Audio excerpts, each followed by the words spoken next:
So last time we talked about queues. Okay, basically if you have some lady selling food, okay, and then you line up to buy food, right?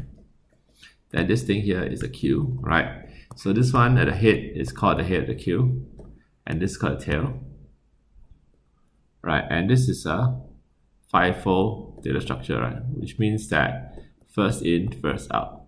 Now, what's a stack? A stack can be looked at as a kind of object like this, right? So you put in stuff into this stack, okay, it goes to the bottom, and then when you take out things, you take from the top, okay.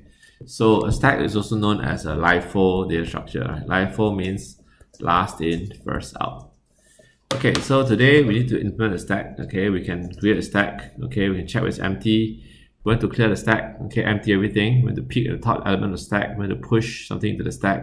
We want to pop the top element out from the stack. Let me explain something else. Let me just remind us again. Okay, so what we have done so far is that we have talked about objects of different representations. First, you can have your polar coordinates, and then you can have your rectangular coordinates, right? And what we learned is that, basically there is a set of functions that operate on the polar coordinates and another set of functions that operate on the rectangular coordinates, okay? And what you need to do is match these two correctly. It means you must apply the polar functions on the polar coordinates and rectangular functions on the rectangular coordinates respectively. You do it wrongly, then the results are wrong, right? So we found that there are three ways of doing this. The first way is known as dispatch on type, okay? What dispatch on type means is that you look at the type of the object and then you call the right function. So it's a kind of a if-else statements. Second thing is this thing called data right directed programming. What does it mean? Okay, it means that you index the functions, these functions over there, you index in the table by the type of the objects, right? And when you have two objects interacting, what you do is go to the table, you find the right function, and then after that you go and apply the function. Now there's the third way of doing it, which is what we're discussing today, which is called message passing, right? So what is the key idea here? Key idea of message passing is that instead of having the function and the object separate, you take the function and you somehow put it inside the object, okay? And when you need to call the function, what you do is that you tell the object to operate on itself. Okay, that's the key idea in message passing. Okay, let's take a look at how we write this code in Python.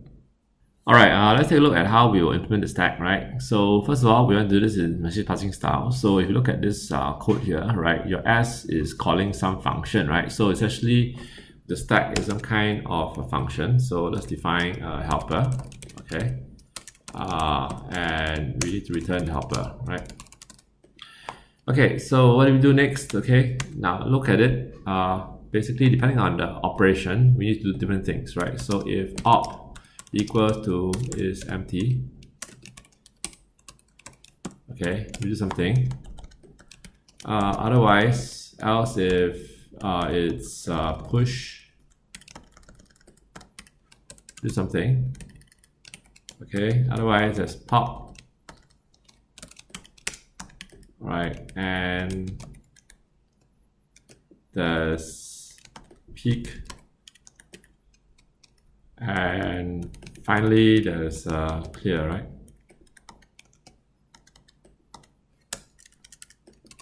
Okay, so these are the different functions that we need to support. Okay, else we can print or command not recognized, something like that, right? Okay, so this is the basic matching of the different functions. Okay, next thing we want to do is that we need to keep some data structure inside the stack to help us keep track of what's in the stack, right? So the obvious thing to do is to use the list. So we do stuff equals to empty list, okay? Now, it's empty is very simple, right? So return basically stuff equal to empty list, right? Next, okay, we want to push something into the stack. How do we do that? Well, you can see that what happens here, over here, is that push is actually a function. So what we do is that we define a function, okay, and we return it. Okay, what will push do? Well, push will basically push things into this internal list. Okay, so what we can do is we can append X into the list. Okay, pop, what can we do? We need to return essentially stuff.pop. Okay, but the key idea here is that when we append, we add to the end. When we pop, we also pop from the end. And we know that the last thing that went out, the last thing that went in is the first thing that comes out, right? This is a LIFO structure, so pop is the correct thing to do. Okay, now peek, what should we do? We probably want to return stuff -1, right? Okay, so here what we assume is that the stack has something inside, but what happens if the stack is empty? So actually we need to do this. Stack. Okay, if it's empty, return none, right?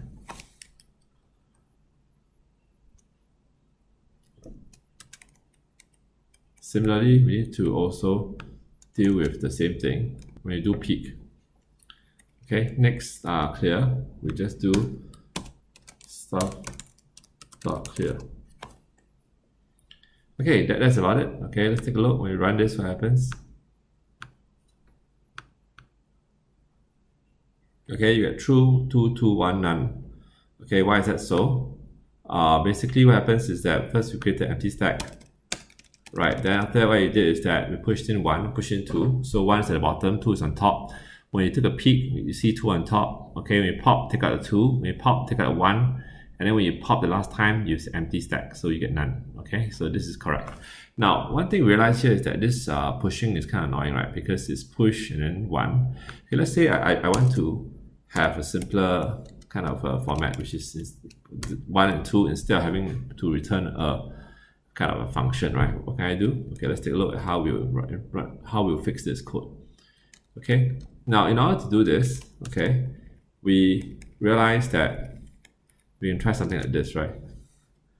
We can try out x. Okay, but when you run this, you realize that it doesn't work, right? You get some error because why? Sometimes it's only taking only one argument, right? So how? So basically the second argument must be actually optional. So we do star x, right? Now, once this happens, okay, then it's okay, right? But this push no longer needs to have a function. So essentially, we don't have to do this anymore. We change this to append. Extend, sorry. We change to extend, right? Because the fact is that star x will be a tuple, right? So we just extend it and you automatically add the element in stuff. Okay, so let's take a look and run this. Okay, and it works just fine.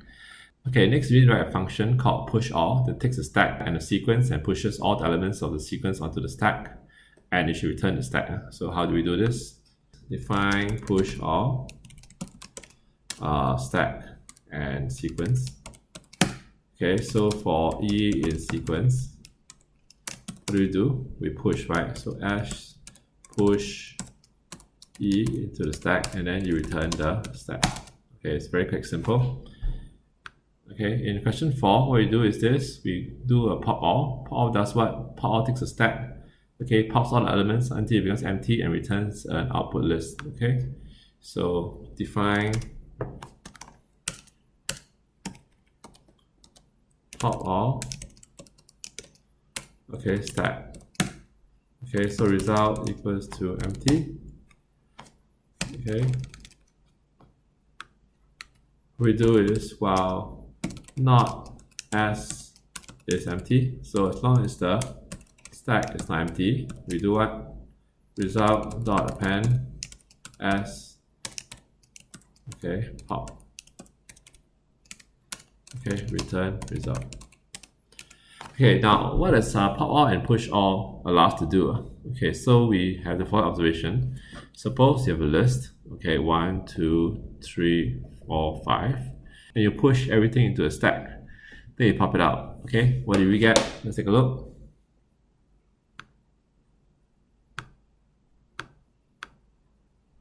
Okay, so let's say A is equals to 1, 2, 3, 4, 5.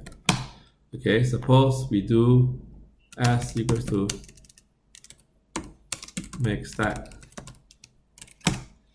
Okay, then we do push all S A.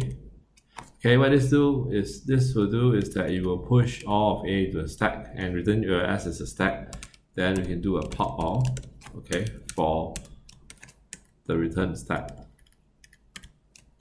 Okay, and you see that we have reversed